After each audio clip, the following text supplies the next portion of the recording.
Alright, in this video it's going to be another one of these distance rate time problems.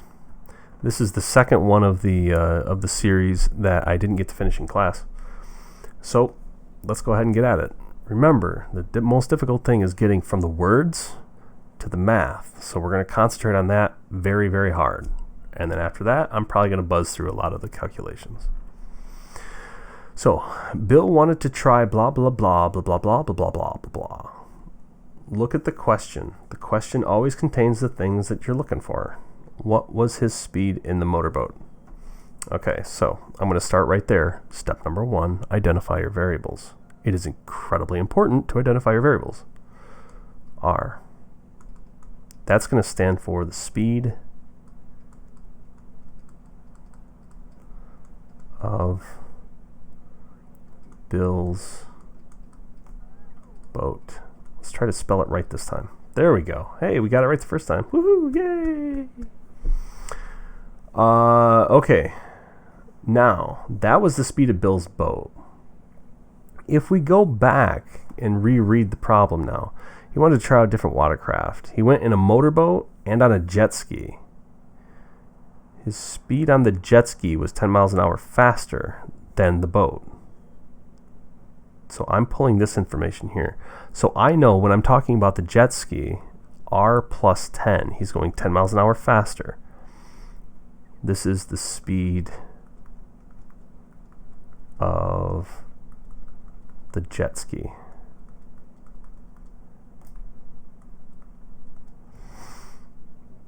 Now,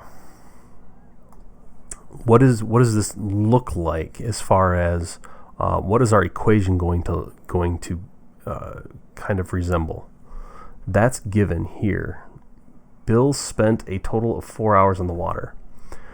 Total tells us to add. Hours leads to time. So just like in the last problem and at the very beginning of it when I talked about distance rate times, we have 3 different versions of the same exact formula. We are going to use T is equal to D over R in this because, again, we are adding time. So we want to be in time so that we can add those things together. Okay, so now we can take all of our information here and start building it. So this is going to be like our time in boat plus our time on jet ski why won't you grab? It's so angry. Is equal to our total time. Remember, we are looking at T is equal to D over R to set up our time for each piece. All right, let's build this thing.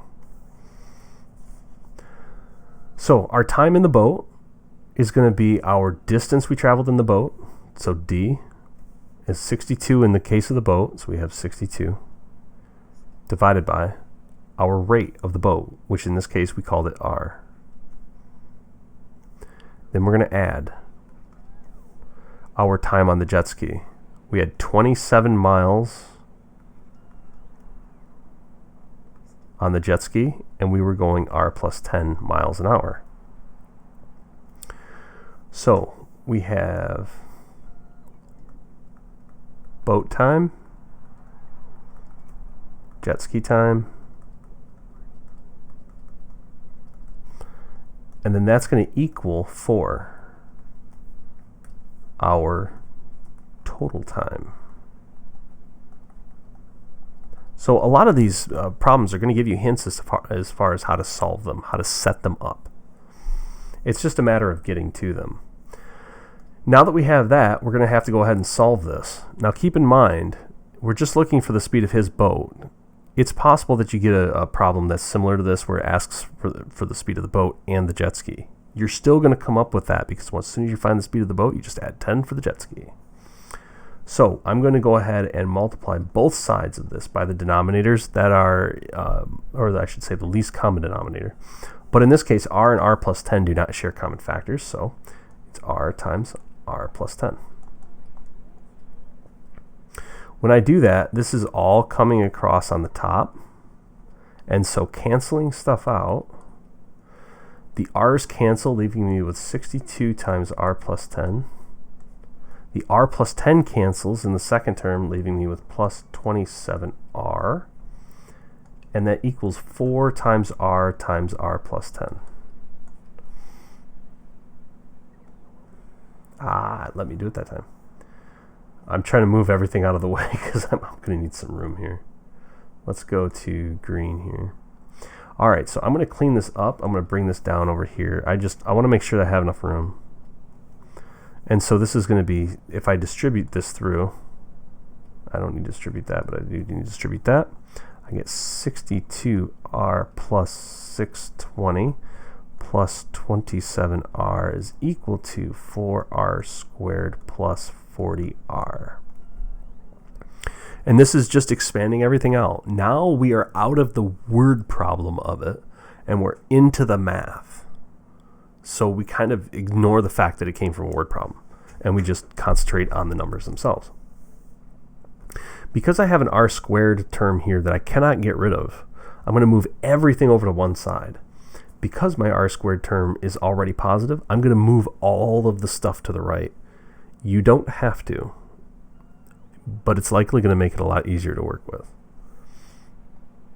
So switching to orange.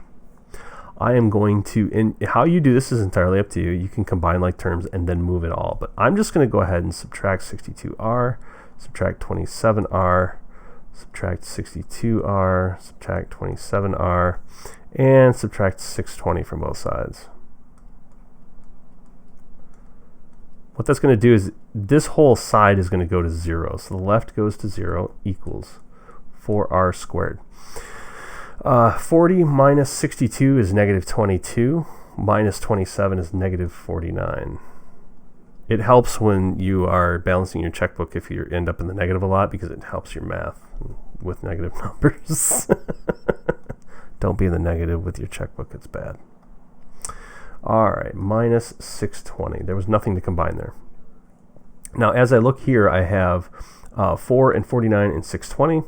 I would have to multiply 4 by 620 and then go about that process. How you do it is entirely up to you. I'm going to do it my way because, quite frankly, I think my way is faster in this case. So I'm kind of burning through time here. All right. I'm going to set mine up as 1 and 4 and 2 and 2. And I need 1 and 620 is not going to do it. So I'm going to start at 62 and 10 and see what I can get out of this here. I need 49. So 1 and 10 is 10. 4, yeah, that's too big.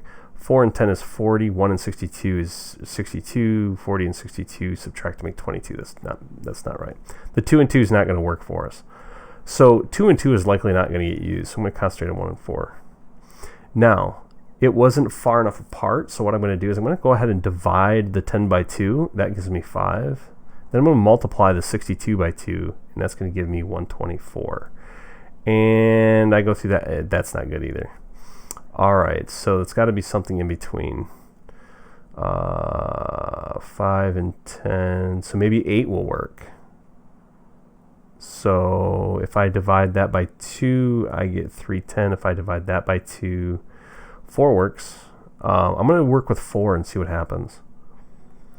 4 and divide this by 2 is 310. Divided by 2 again is going to be 150 plus 5, which is 155. Then I'm going to divide 20, 31. That doesn't work. Okay. So that's not divisible by 3. There's a lot of factors here, so I'm trying to buzz through them. Yeah, wow, I don't like that at all. I got 31 as a factor. I've got 20 as a factor. Do I have 15 as a factor? So let's try it. Let's pull out a calculator, see if we can divide 620 by 15. Calculator, come on. There we go. 620 divided by 15. Nope. That's unlucky. Man,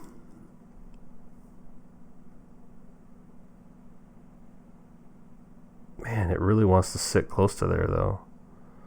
What about by 12? 62 divided by 12. Wow. Let's... stupid calculator. Whoops. 620 divided by 12. Nope. So I'm going to have to build this, and you're just going to watch. You can watch me go through it and see if you like it. This is going to be a pain in the butt, because if you multiply it by 4, you get 2480, and then you're going to have to factor that down. It's gargantuan. So I'm going to erase this to start. If you want to fast forward, what I'll try to do is I'll try to put a link in the video to say you can fast forward past all of this junk of me trying to figure out what in the world it is. 1 and 620, 2 and 310. 3 does not work. 4 and 155. 5 works. 62 is 124. 6 does not work because 3 doesn't work. 7 doesn't work. 8 does not work because 155 is not divisible by 2. 9 doesn't work. 10 works. We have 10 and 62. And then we have, does 11 work? No, it does not work. 12 does not work. 13 most likely does not work.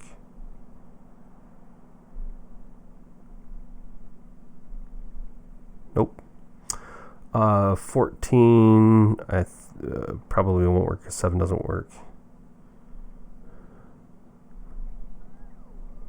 Yeah, that's what I thought. 15 most likely will not work because 3 doesn't work, because it has to be divisible by 3 as well.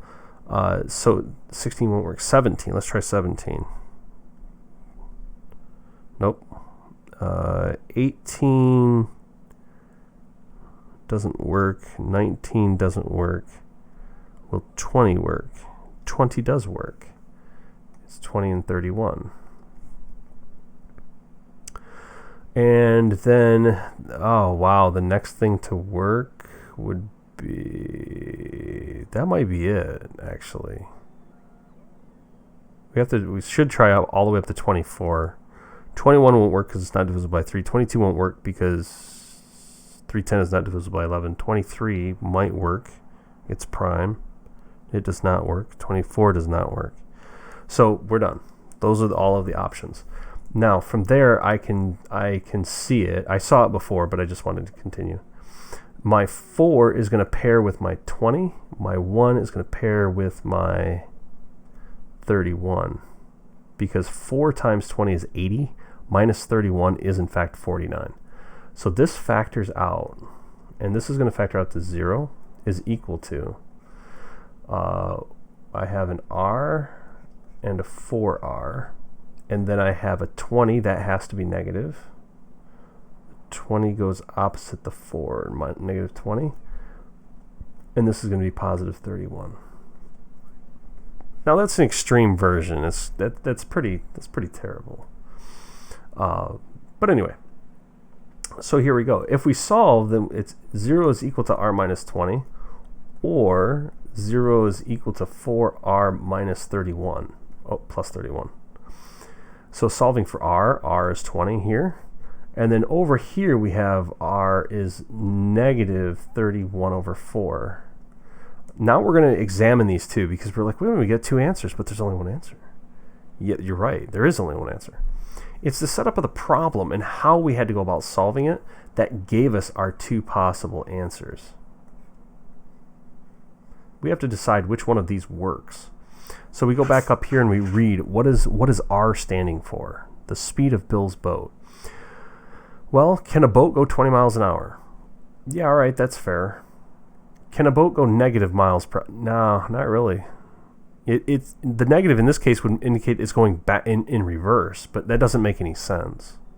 So this is out. So our answer is 20 miles an hour. That's the answer. And then if you want, you can go back in and kind of put that number in and see if it works with the entire with the entire word problem. The bad part about this is if you take the 20 and you plug it back into this equation in red, you're only checking the algebra. You're not actually checking to see that your word problem matches your equation. That's the part that requires a lot of experience, and it requires a lot of patience and time. You can kind of read through it and figure out, and that's sort of what I was doing here with saying boat time, jet ski time, and total time. Does it read the same way? Bill spent a total of 4 hours in the water. While he spent boat time, jet ski time on the water, you added them because they're a total, and that equaled the total time. At that point, you just kind of have to nod and say, okay, well, we got it right. That's it. All right, I hope this helped. I know that these are long and can get extremely complex, but push through them. This is math in real life, even at a sort of elementary level. It gets much worse, but you need a lot of math before you can start modeling real life. It gets pretty bad. I hope this helps.